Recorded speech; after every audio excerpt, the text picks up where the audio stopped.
Hello, and welcome to what is being colloquially referred to as the PhilosoGil Hour, where I talk about random shit, and you guys listen to me for whatever confounded reason you do. Subject of this year's episode, yes, year's episode, is why is cold piercing? Video is titled Popsicles, in commemoration of a joke that we made, like what is it? Last summer? Yeah, last summer. This is a running joke about a year in the making here. Okay. But yeah, why is cold piercing? I mean, has anyone ever really thought about that? Like, I mean, I don't know about you guys, but when I think of cold, I think of snow.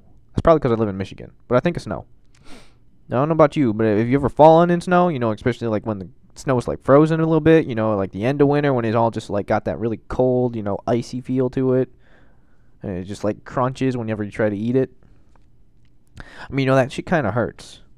But I've never been like pierced. It's never like pierced. Why is it piercing? Why is cold like you say it's piercing, like, someone just like took a fucking like sword and just like pierced you, straight through the fucking, like, you walk out the front door and it's like, damn, you just stabbed me in the fucking heart. Like damn. Like, what the fuck am I supposed to do with this? I got like a 34-foot fucking spear of ice sticking out of my fucking chest. Like, I don't know. I guess it's just some stupid shit. I don't know. Cold is piercing. Like, that's just what it is. I mean, it's like it's why is it piercing? Like, why couldn't cold be like, you know what, I would actually call cold, I would call it blunt. Like, because when it hits you, it like knocks the feeling out of you. Like, it actually, you stay in the cold long enough and you go like numb and shit, right? So like, wouldn't it be like blunt? Like, have you ever been hit with like a bat and like, or you like tripped and you like ran into a wall or some shit, and like it like knocks your arm numb, or like, even if you're like me and you get that really random bout of unluckiness, you just lay your arm on the back of a chair the wrong way and it just hits that like pressure point right there on your funny bone, and your arm just like gets shocked with a reverb of electricity for whatever reason, and it goes numb for like 5 minutes. That's cold right there. That is blunt. That is you just knocked the feeling out of me. That is, I cannot move anymore because I am like stuck here. I can't feel it. It's cold. It's gone. It's not piercing. I don't get it. I don't know. Like I said, this is really just sort of a test run. It's supposed to go like 10 minutes. I don't really have a script. I'm just rambling here. It's 3 days after my birthday, actually. And, birthdays are an interesting thing. Because, sometimes you have those really good birthdays. Usually you plan them like months in advance. You get all your invites sent out. And then, other times you have birthdays, like most of mine are, where you don't really have time to plan. And you don't really know if you're going to be doing anything. And then it's just sort of like, okay, hey, well, like, the day shows up and, your parents, like, drop something on you. Like, oh, yeah, we're doing this for your birthday. And you're like, oh, I wasn't informed of this. Like, I didn't know we were going to go have dinner or whatever it was we were doing. Like, you didn't tell me that. I'm sitting here thinking, oh, we're just about to, like, order some fucking, like, pizza. I'm about to just sit here and, have some, like, Geno's from the corner. Like, give me that pepperoni and bacon. Like, like two guys from Italy, like fucking, what's the one, $5 pizza, like Pizza Hut. Yeah, there you go. You like throw $10 out there. We got enough food for a whole group of people. Like, that's the party right there. That's the party's done. That's the family. And then you got those other parties that are also like mine, where it's like, oh, okay, well, I guess I know like a week in advance, so let me call up all the people that I want to invite and see if they want to show up, and then you get like, oh, this guy's busy, this guy's working, this guy's got to go out of town, this guy says sure, this guy doesn't have a ride, Guy 1 says he can pick Guy 2 up. Guy 1 gets home from work, day of, and says, fam, I'm tired, I'm gonna take a nap, and doesn't show up. Guy 2 is just sort of like, well, I don't give a fuck. Guy 2 is like that, he doesn't give a fuck. Shouts out to Tony, he doesn't give a fuck. We actually managed to make it to 5 minutes without me shutting this off. I think that's an achievement right there. Let's have a slow clap. I actually don't know if that's going to get picked up on the recording or not. I just actually clapped for like, what's that timestamp say? Like 3 seconds there? Yeah, that's about 3 seconds. Yeah, it's funny too, because you know this is titled "Popsicles" in commemoration of that joke from last summer. But it's funny because it's a joke about something cold that you only have when it's hot out.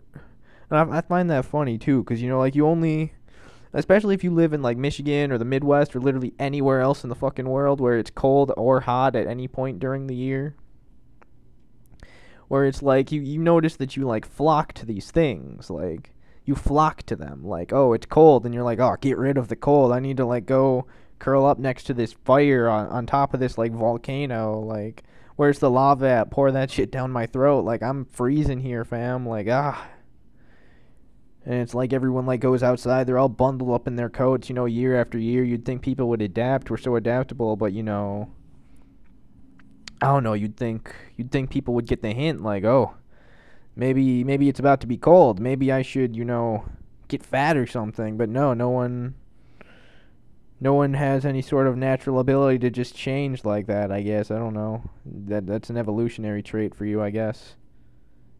Something to work on in your gene pool, I guess. I'm saying I guess way too many times. Like, there's no way this is going to print.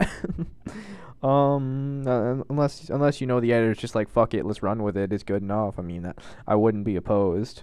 Where was I? Oh, right. Cold and hot.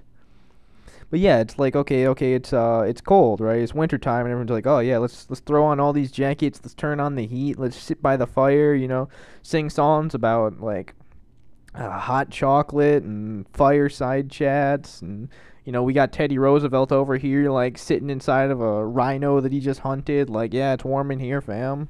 I mean, it's in Africa, so it's already warm, but it's cold, you know.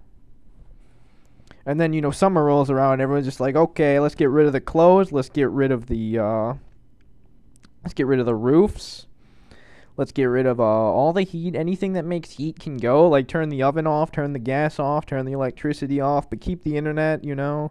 And that actually happened to me. The power went out like a week or so back, I want to say, but the Wi-Fi stayed on. And I'm like, why is the Wi-Fi still on? The Wi-Fi should be off, the power's off, the router's off. I'm staring at the router, no lights are on, nothing's blinking, but the Wi-Fi stayed on. I don't know. I guess that's, you know, quality service right there is what you would call that. You know, you don't even it's I don't even know what you would call that. Like satellite Wi-Fi? Like, is that a thing? Yeah, I don't know. Like I said, you know, summer comes around, everyone's just like, okay, let's get rid of anything that makes heat. You know, they run outside, they're like throwing ice everywhere. You got kids, you know, twisting the ends off of fire hydrants, playing in the street, like, oh, let's get that water, let's get that moisture. Where's the moisture at? But then, you know, they don't want humidity. Humidity's a terrible thing. If you ever had hot, wet, humid air, that's a horrible thing. That's terrible. Like, that's the opposite of good. I've never been more out of that. Like, can we just, it's like you go down to Florida and you're like, it's humid, and then you're like, okay, let's just get out of here, let's go back to like Iowa or wherever the hell it's dry as fuck, you know, let's go to like California. So dry there, you know, the whole country is a desert now. It became Arizona. I don't know, that's about all I really got to say. It don't make much sense. I mean, it makes sense because, you know, everyone wants to be comfortable, but it's like, it's funny too, because it's like, oh, you know, the cold shows up and then everyone wants to be warm, and then warm shows up and everyone wants to be cold again. Humans are fickle, man. They're fickle and they're weird. But yeah, it's here to finally, you know, satiate producer of literally everything we do here at Good Idea Productions, because he's been bugging me about this for literally a year straight. Episode 1 of the PhilosoGil Hour is coming to a close in about 5 seconds. If anyone actually watches this, You all get a Gil point. They're not used for anything. You're in charge of keeping track of how many they are. Basically, you need to figure out what to do with them. See you guys later.